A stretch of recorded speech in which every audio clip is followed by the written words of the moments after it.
Delhi, a city of swirling dust and vibrant life, ancient stories whispered on modern streets, and at its heart, standing proud against the flow of time, is the Red Fort. More than just a monument, it's a symbol woven into the very fabric of India.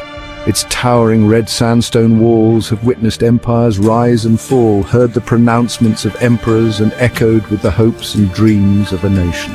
For centuries, the Red Fort served as the seat of Mughal power, a beacon of their vast empire. Within its walls, emperors ruled, artists created, and poets spun their verses. The fort wasn't merely a fortress, it was a microcosm of a glorious era, a testament to Mughal ambition and artistry. Today, it stands as a reminder of that legacy, inviting us to step back in time and experience a fragment of India's rich past. But the Red Fort's story is not just about the past.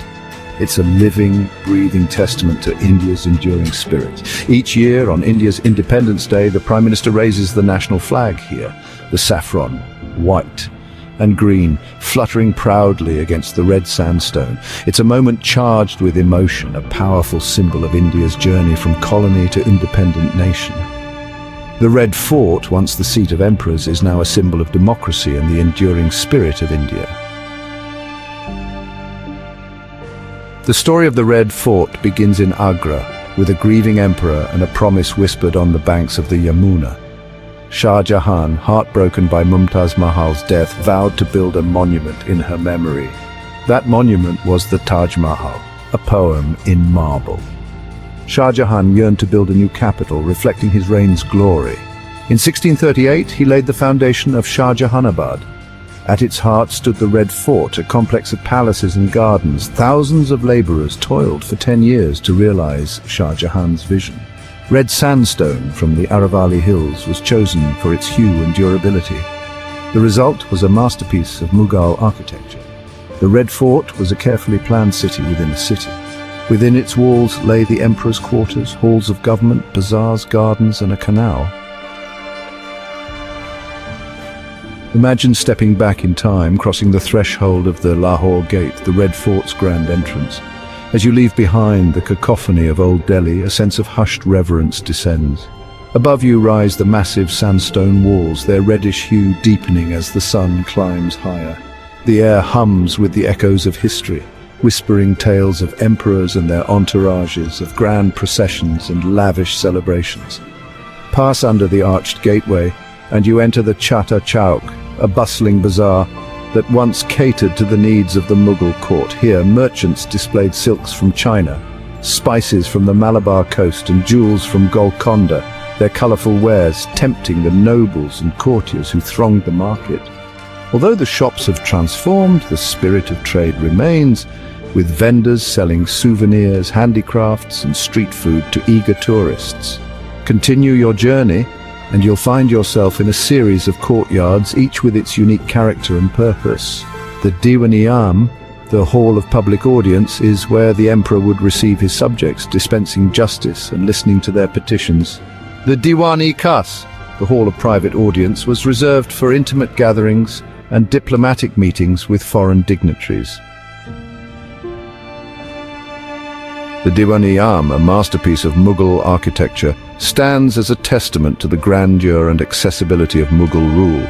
Imagine this: the emperor seated on his magnificent peacock throne, a dazzling spectacle of gold jewels and enamel presiding over his court.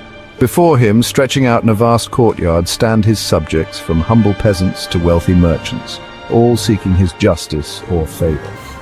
The hall itself is an architectural marvel. 41 arched bays, supported by intricately carved sandstone columns, line the platform where the emperor's throne once stood. The ceiling, once adorned with silver and gold, shimmered in the sunlight, creating an aura of awe and majesty. Behind the emperor's throne, a wall inlaid with precious stones depicts floral motifs and mythical creatures, a testament to the skill of Mughal artisans. Among these designs is a panel depicting Orpheus, the Greek musician, charming animals with his music, symbolizing the emperor's just and compassionate rule. The Diwan-e-Am wasn't just a symbol of imperial power, it was a stage where the Mughal Empire showcased its wealth and splendor.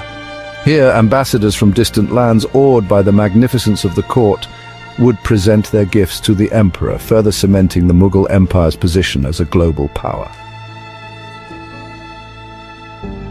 While the Diwan-e-Am represented the public face of Mughal rule, the Red Fort also housed the emperor's private quarters, a paradise of intricate marble work, delicate inlays, and flowing water. The emperor's apartments, known as the Khas Mahal, were designed to provide respite from the heat and bustle of Delhi. Imagine yourself stepping into the Rang Mahal, the Palace of Colors. This chamber, reserved for the women of the royal household, was named for its vibrant decorations. Walls and ceilings, once adorned with intricate floral patterns and mirror work, shimmered under the soft glow of chandeliers. Then there's the Shah Burj, the emperor's tower. This octagonal pavilion, jutting out over the Yamuna River, offered breathtaking views of the city. Here the emperor would sit for hours, enjoying the cool breeze and the murmur of the river below, escaping the pressures of his vast empire. One of the most evocative structures within the Red Fort is the Moti Masjid, the Pearl Mosque. Built by Aurangzeb, Shah Jahan's son, as his private place of worship, this small mosque, with its gleaming white marble and simple elegance, stands in stark contrast to the grandeur of the surrounding palaces. The Red Fort, however, has known both glory and tragedy. In 1739, Nadir Shah, the Persian conqueror, sacked Delhi, plundering the city's wealth and carrying away the famed Peacock Throne. The Mughal Empire, already in decline, never truly recovered from this blow. The British, who took control of Delhi in 1857, further altered the fort's fabric. They demolished several buildings, adding their own barracks and administrative structures, leaving their own indelible mark on the Mughal masterpiece. Yet even stripped of its former glory, the Red Fort remained a potent symbol of Mughal rule and Indian craftsmanship. The fort witnessed another turning point in India's history during the Indian Mutiny of 1857. The sepoys rebelling against British rule converged on Delhi, declaring the Mughal Emperor Bahadur Shah II as their leader. Although the rebellion was ultimately crushed, the Red Fort became a symbol of resistance against colonial rule. The Red Fort is not just a collection of buildings, it's a repository of stories, a testament to the ebb and flow of history. Walk through its corridors and you'll sense the presence of the emperors who ruled from here, the artisans who poured their skills into its creation, and the millions of lives it has touched over the centuries. Today, the Red Fort is a UNESCO World Heritage Site, a magnet for tourists from all over the world. As you wander through its courtyards and gardens, imagine the echoes of the past. The rustle of silk saris, the clatter of hooves on cobblestones, the melodies of court musicians, and the murmur of prayers from the mosque. The Red Fort is a reminder that history is not merely something we read about in books, it's something we can experience, touch and feel. It's a place where the past comes alive, inviting us to learn from it, to be inspired by it, and to carry its lessons with us into the future. So if you ever find yourself in Delhi, make sure to set aside a day to explore the Red Fort.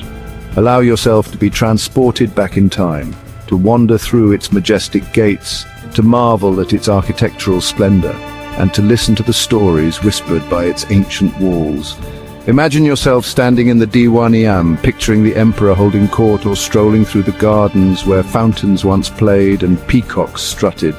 Let the Red Fort's magic wash over you, and you'll leave with a deeper understanding of India's rich history and cultural tapestry. The Red Fort is more than just a tourist destination, it's a journey of discovery. It's a reminder of the power of human imagination, the beauty of cultural fusion, and the enduring spirit